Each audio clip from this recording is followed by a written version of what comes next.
semuanya. Pada kesempatan kali ini kita akan melakukan praktikum mengenai spermatogenesis dan juga simen ternak. Sebelum kita masuk ke praktikumnya, kita harus mengetahui terlebih dahulu apa itu spermatogenesis dan juga simen ternak. Spermatogenesis ini merupakan proses pembentukan dan juga perkembangan dari spermatozoa. Tahapannya terdiri dari 2 tahap. Yang pertama ada spermatositogenesis, yaitu proses pembentukan dari spermatosit primer dan juga sekunder oleh spermatogonium. Dan yang kedua, tahapannya yaitu ada spermiogenesis, yaitu proses pembentukan spermatozoa dari spermatid. Selanjutnya ada simen ternak. Simen ternak ini merupakan sekresi dari kelamin jantan yang diejakulasikan secara normal yang nantinya akan disalurkan ke dalam organ reproduksi ternak betina. Simen ternak ini terdiri dari 2 bagian. Yang pertama itu ada spermatozoa, dan yang kedua ada seminal plasma. Seminal plasma ini berfungsi sebagai media pembawa dari spermatozoa ke dalam organ reproduksi ternak betina dan juga sebagai buffer atau penyangga. Seminal plasma ini dihasilkan dari cauda epididymidis, lalu ada kelenjar vesicularis dan juga kelenjar prostat. Bahan organik yang terdapat di dalam plasma simen ini meliputi dari fruktosa, asam sitrat, sorbitol, inositol, diserylfosforylcholine atau bisa disingkat GPC, lalu ada ergotionin dan juga ada prostaglandin. Setelah kita menambung simen, kita dapat mengamati simen ternak ini secara makroskopis atau dapat langsung dilihat dengan indera kita sendiri.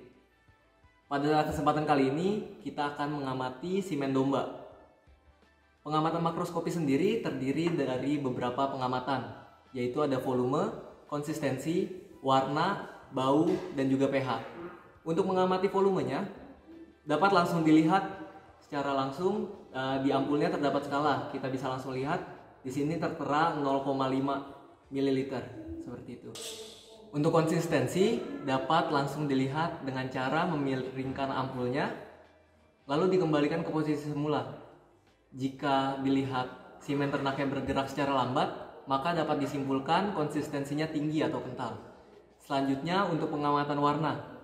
Pengamatan warna di sini dapat langsung kita lihat juga. Jika warnanya putih kekuningan, maka simennya normal. Selanjutnya ada bau. Bau dapat diamati dengan cara dibuka ampulnya, lalu kita kibas-kibaskan tangan dan kita hirup sedikit. Jika normal, baunya bau khas sperma, seperti itu. Dan yang terakhir ada pengamatan pH dengan menggunakan kertas lakmus ataupun pH meter. Di sini saya akan menjelaskan materi penunjang terkait praktikum kali ini. Yang pertama ada gerakan massa spermatozoa. Gerakan massa spermatozoa memiliki 4 kriteria. Yang pertama, sangat baik ditandai dengan 3+. Ciri-cirinya yaitu memiliki gelombang besar, aktif, tebal, dan gerakannya cepat. Yang kedua ada baik yang ditandai dengan 2+, memiliki ciri-ciri yaitu gelombangnya lebih tipis dan gerakannya lambat. Dan yang ketiga kurang baik, ditandai dengan +1, memiliki ciri-ciri yaitu hanya terdapat gerakan individu saja dan tidak ada gelombang. Yang keempat ada necrospermia, ciri-cirinya yaitu tidak ada gerakan. Selanjutnya kita ke gerakan individu. Gerakan individu terdapat beberapa macam. Yang pertama progresif, regresif, vibrate, imotil, zigzag, dan sirkular. Baik, selanjutnya kita masuk ke materi morfologi spermatozoa. Morfologi spermatozoa terbagi menjadi 2. Yang pertama ada bagian kepala atau head, dan yang kedua ada ekor atau tail. Di bagian kepala atau head terdapat akrosom yang mengandung DNA pembawa materi genetik dan juga enzim. Enzim yang terdapat di dalam akrosom yaitu terdiri dari hyaluronidase ya untuk menembus cumulus ooporus, CPE atau coronal penetrating enzyme untuk menembus corona radiata, dan enzim akrosin untuk menembus zona pellucida.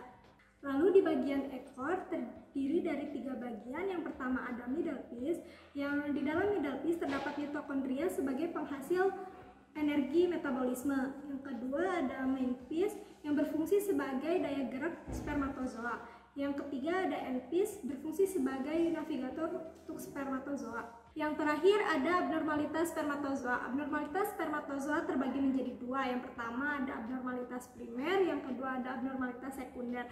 Abnormalitas primer yaitu kelainan spermatozoa yang terjadi di dalam tubuli seminiferi. Contohnya makrosepalik, mikrosepalik, dan multiple head. Sedangkan untuk abnormalitas sekunder merupakan kelainan spermatozoa yang terjadi di luar tubuli seminiferi. Contohnya kepala putus, ekor lepas, dan akrosom lepas. Baik, sekarang kita akan melakukan praktikum spermatozoa secara mikroskopis. Yang pertama, kita akan mengamati gerakan massa spermatozoa. Pertama, siapkan objek gelas. Lalu tuangkan semen menggunakan batang pengaduk.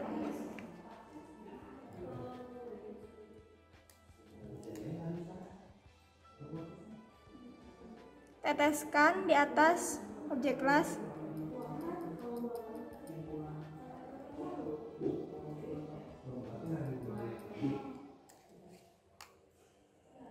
Setelah itu kita langsung bisa amati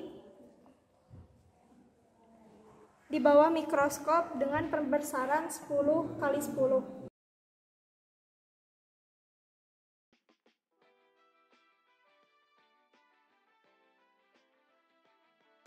Kedua, kita akan mengamati gerakan individu spermatozoa. Pertama, siapkan objek gelas.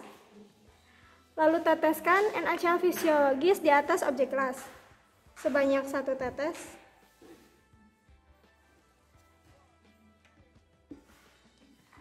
Lalu tuangkan semen menggunakan batang pengaduk.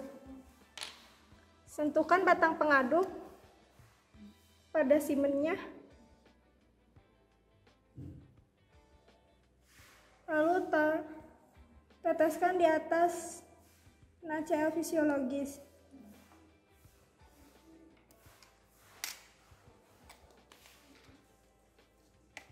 Setelah itu tutup menggunakan cover glass. Setelah ditutup menggunakan cover glass, kita bisa langsung mengamati di bawah mikroskop dengan pembesaran 10x40.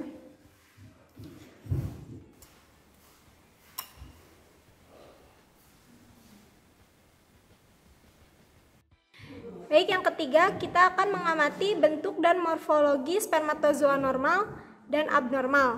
Pertama, nyalakan bunsen terlebih dahulu. Lalu siapkan objek gelas. Beri 1 tetes eosin di atasnya.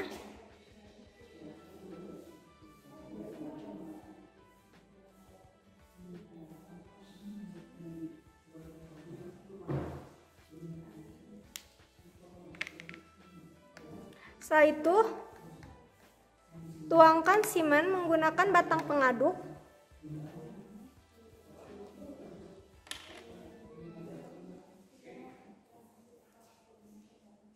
Letakkan semen di sini.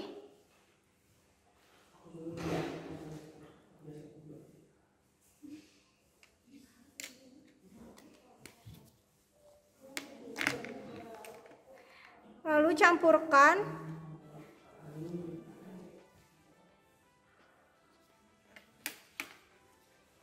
semen dan eosin.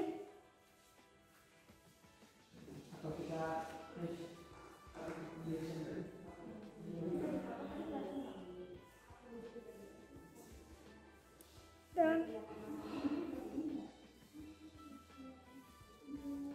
setelah itu kita panaskan di atas bunsen. Jangan terlalu dekat hingga kering. Setelah itu kita bisa langsung mengamati di bawah mikroskop dengan perbesaran 10x40.